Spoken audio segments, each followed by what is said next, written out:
Sini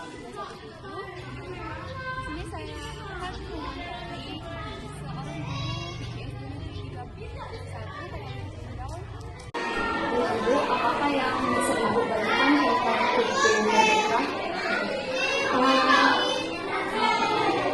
Sepanjang saya mempelajari dan menggunakan kurikulum merdeka, ada poin penting yang bisa saya bagikan sebagai ya, bahwa kurikulum merdeka ini adalah kurikulum yang sangat baik, bukan komo ya. Jadi misalnya seperti yang kita tahu, yang menteri nanti kurikulum tidak. Memang kurikulum ini bagus menurut saya. Kenapa? Karena kurikulum merdeka ini itu adalah upaya daripada pemerintah untuk mengembalikan pendidikan itu kepada fitrahnya. Kenapa saya bilang kepada fitrahnya?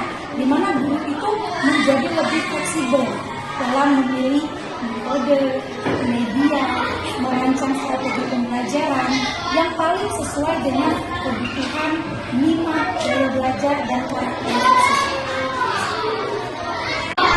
Bagaimana pendapat Ibu setelah menerapkan kurikulum merdeka?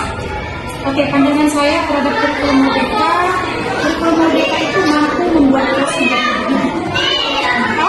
Karena siswa itu ketika kita mengimplementasikan kurikulum merdeka itu terlihat sangat antusias. Ya. Kemudian guru itu tidak tertekan dengan banyaknya materi yang harus implementasi, yang harus disampaikan. Karena di kurikulum merdeka ini guru memiliki fleksibilitas untuk mengatur jam mengajar. Kalau di kurikulum 2013 itu kan kita sudah ditentukan jam 1 minggunya harus mengajar berapa. Kalau di kurikulum merdeka ini kita hanya disediakan jam 1 tahun. Jadi guru silakan bagi sendiri. Kemudian kita juga bisa berdiskusi kepada siswa untuk mau kegiatan apa nih sekarang kita, gitu kan. Kemudian kita bisa melakukan pembelajaran yang ada di kelas itu dengan konteks dunia nyata siswa. Kemudian kurikulum merdeka ini juga membuat saya itu mampu menemukan sosok murid atau lebih dikenal dengan memerdekakan murid. Kenapa? Sebelum kita melakukan pembelajaran, guru itu merancang pembelajaran itu yang benar-benar sesuai, pas, berdasarkan gaya belajarnya dan juga kesiapan belajar siswa. Kenapa? Karena dalam kurikulum merdeka ada yang namanya asesmen awal yang kita lakukan sebelum pembelajaran dimulai untuk mengetahui bagaimana keadaan siswa kita.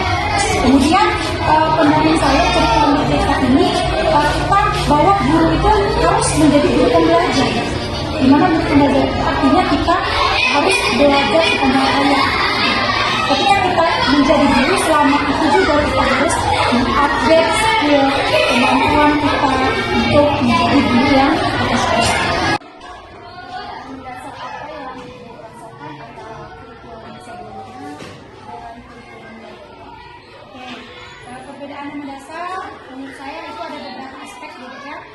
Perbedaannya itu yang pertama yang paling terlihat itu dari pendekatan materi. Seperti yang kita ketahui bahwa di kurikulum 2013 itu apa materinya? Tematik kan? Ya tidak hafal kan? Tema 1, tema 2, tema 3. Di mana tematik itu dalam satu buku tematik mengintegrasikan beberapa mapel. Itu perbedaannya. Kalau di kurikulum merdeka kembali lagi kita ke seperti kurikulum KTSP, mapel lagi, IPA, IPA, kemudian bahasa, sehingga yang saya rasakan ketika saya mengajar di kurikulum 2013 itu materinya agak kurang dalam. Kenapa? Karena dalam satu kali pertemuan harus mengajarkan beberapa mapel yang terintegrasi. Sementara di kurikulum merdeka kita fokus. Kalau kita belajar IPA, kita fokus ke IPA. Jadi dalam yang bisa kita ajarkan kepada siswa. Kemudian selain dari sisi materi juga dari struktur waktu. Seperti yang disebutkan sebelumnya bahwa kalau di kurikulum 13 itu sudah ditentukan jam pelajaran per minggu. Rutinnya itu berapa? Kalau di kurikulum merdeka kita itu jam pembelajaran itu diatur per tahun. Jadi guru itu lebih fleksibel untuk menyusunnya.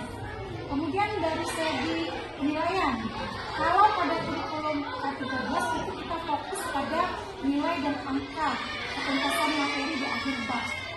Kemudian penilaiannya juga di rapat itu ada dua, ada pengetahuan, ada keterampilan. Jadi nilai rapot anak itu sebelah sini pengetahuan, yang sebelah sini keterampilan.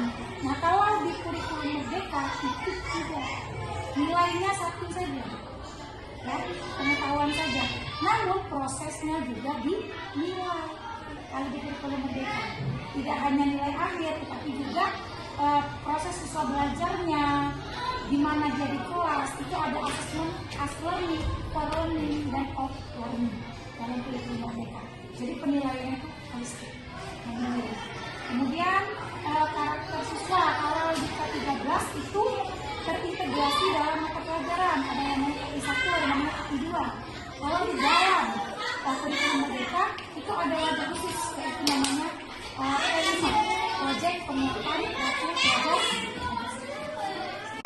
Apakah yang diketahui dari implementasi kurikulum? Ada hal yang saya kasih dari kurikulum Merdeka itu ada yang namanya istilah diferensiasi pembelajaran dan juga istilah scaffolding.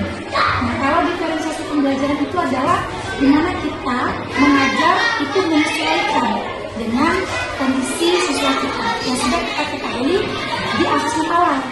Misal, kalau pembelajarannya itu kita tahu nih dari hasil asesmen awal ada gaya belajar siswa itu berbeda di kelas. Kan pasti anak itu tidak mungkin sama. Ada yang anak auditory yang dia lebih fokus belajar kalau ada suara dan gambar. Ada yang anak visual, dia lebih fokus, lebih cepat nangkap kalau lihat gambar. Ada yang kinestetik, anak yang harus ada aktivitas yang bergerak gitu ya. Nah, jadi kita bisa rancang pembelajaran itu. Misal kita gunakan media pembelajaran yang mampu mengakomodir ketiga gaya belajar tersebut. Nah, di mana diferensiasinya ada 3. Yang pertama ada diferensiasi konten, materi, ada diferensiasi proses, ada diferensiasi produk. Yang saya sukai itu adalah diferensiasi produk. Kenapa? Karena kalau kurikulum yang sebelumnya, ketika guru memberikan LKPD, itu biasanya produk dari LKPD itu sama, benar nggak? Cara mengerjanya sama, ditulis semua, bentuknya sama. Tetapi kalau di kurikulum Merdeka, di diferensiasi produk, anak itu diberikan kebebasan.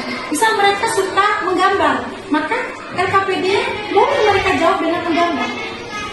Bisa pelajarannya rantai makanan. Anak visual dia nggak mau nulis, dia maunya menggambar rantai makanan. Kemudian anak kinestetik dia nggak mau nulis, nggak mau gambar, dia mau membuat sesuatu. Rantai makanan, model atau diorama. Kemudian anak visual yang suka dengan suara, dia akan kami nggak mau gambar, kami nggak mau buat sesuatu, tapi kami maunya presentasikan langsung. Nah, kalau yang sebelumnya enggak kan seragam, biasanya seragam kan? Iya. Satu lagi namanya scaffolding. Nah, scaffolding itu adalah dimana kita memberikan bantuan kepada siswa itu secara bertingkat sesuai dengan kemampuan siswa. Misal, jika anak itu suatu kelompok, anak itu kelompoknya agak lemah, maka kita beri bantuan lebih banyak dibanding anak yang sudah banyak yang paham. Gitu. Jadi bertingkat sesuai dengan kebutuhan. Kita beri dulu banyak